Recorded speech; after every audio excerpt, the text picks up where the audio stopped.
I've been thinking, what is the future of spirituality? It's been something that has been consuming my mind, shall I say, for quite some time. I've been thinking, what does it look like? Now, when it comes to my podcast, I have a lot of, in fact, the large chunk of my audience that listens is mainly young people between the ages, I say, of 17 and 40. That's the chunk of my audience. And the few comments that I've received from a number of them is that what you teach on your podcast is not necessarily what we hear when we go to the temple or wherever they go for their spiritual place of worship, wherever they go. And in a way, this is sad because really what I teach on the podcast should be like a supplementary kind of information. But when the information I give becomes what should be taught in the temples or in the satsangs, wherever they talk about, that's scary. So for me, I've been thinking about, well, where does this leave young people? Like, will they still go to the temples? Will they still go to the satsangs that are arranged, regardless of what spiritual institution has them? And what are they looking for? Are they looking for more content, more quality content where they can reflect? Are they actually looking for knowledge of the scriptures? Now, what I teach on here, a lot of it is based on the scriptures. We've also looked at the Bhagavad Gita, and so there is obviously a desire for people to listen to that, especially young people. And I think the times of just doing the run-of-the-mill type of spirituality has kind of diminished. And now if you go to a satsang or you go to the temple, it's not about just marking your attendance. It's actually, well, what am I going to get from here?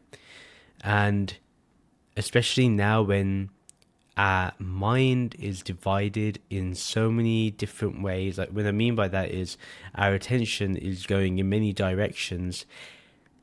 What purpose does places that offer satsang have in the future? Like, how can you convince a 20-year-old, a 30-year-old, a 40-year-old to not look at their phone and pay complete attention to you? How can that be possible? And, funny enough, I thought I'll ask, ChatGPT about this. And they literally say that youth demands relevance. So before we go any further, as we discuss this aspect, welcome to the Bearded Mystic Podcast. I'm your host, Rahul N Singh, and please do like, comment, subscribe. You know the drill. And share it. So, yes, young people, but they want relevance. So, today when we have in New York, I often say this, if you have in New York where people are talking about consciousness studies, Vedanta has the answers. Indian spirituality has the answers. And so the youth are looking for that. It's not just a matter of philosophy, it's a matter of being relevant. I want to feel something more than just a body and mind, because I can sense that something about it isn't complete. So how can I get to that feeling of being complete? How can I get to that feeling of feeling full, feeling like there's nothing left to do in my life? In a good way, not in a way where we give up, but more in the sense of, well, I'm satisfied with life, and whatever I get from now is amazing. I'm not going to chase it, but I'm happy, I'm content. So if you think about it, the only way that any satsang will have any relevancy is if they cater to the youth. And this is a big thing, because what I mean by catering to the youth is not merely getting them to be involved more. Like, you may hold a discussion, or you may hold retreats for, especially for the youth. I would say giving them actual leadership positions would be more beneficial. Interestingly, there is a spiritual institution that's doing that right now. I think it's a whole load of young people who are kind of leading departments, and you're kind of sensing that there's an energy there. And you see, if your wisdom is based on scripture and not based on hearsay from many different people, you're going to have wisdom with you easily. But if you only kind of, the fear that people have, like, for example, people I know who go to the temple, to the mandir, they say, well, it's the same thing that's said again and again. We know what we have to do. We know what puja we have to do. We know what arti we need to do. They tell us a particular, puja that we have to do because of our certain circumstances. So we kind of know what's going to happen, what's going to be said. But is it really relevant? Is it actually giving me peace of mind? Because that activity at the time, yes, my mind is distracted from it, and so therefore I feel peace because I'm not thinking about my problem. But as soon as I leave, the problem appears again. And so that means whatever our suffering is or our pain is not being dealt with. In fact, it's being allowed to grow. And that is more dangerous than anything else. So I feel that, you'd really want those answers, to who am I? What am I? Why is there suffering? And how can I live a purposeful life, a meaningful life? And I don't think we have to go far. If we are to remain relevant, we are to go to teachings that are timeless, because that will be able to kind of infuse itself in every generation. That's the point of it being called timeless wisdom. So I would say it's time that maybe I feel that the future of spirituality would be more based on actually going deeper into the scriptures, and not allowing the surface level to kind of I think I've got bitten, but not allowing the surface level to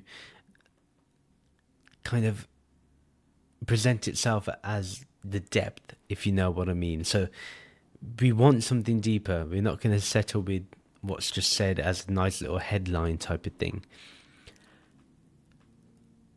So the future is really in the hands of the youth, and when the old guard, I would say, is willing to give that to the youth, I think there will be a difference in spirituality. And that doesn't mean that, and I'm not actually talking about age specifically, I'm actually talking about attitude, because I feel that when you're younger, you're willing to learn more. You're willing to kind of soak in more information, and you know that there's more to do.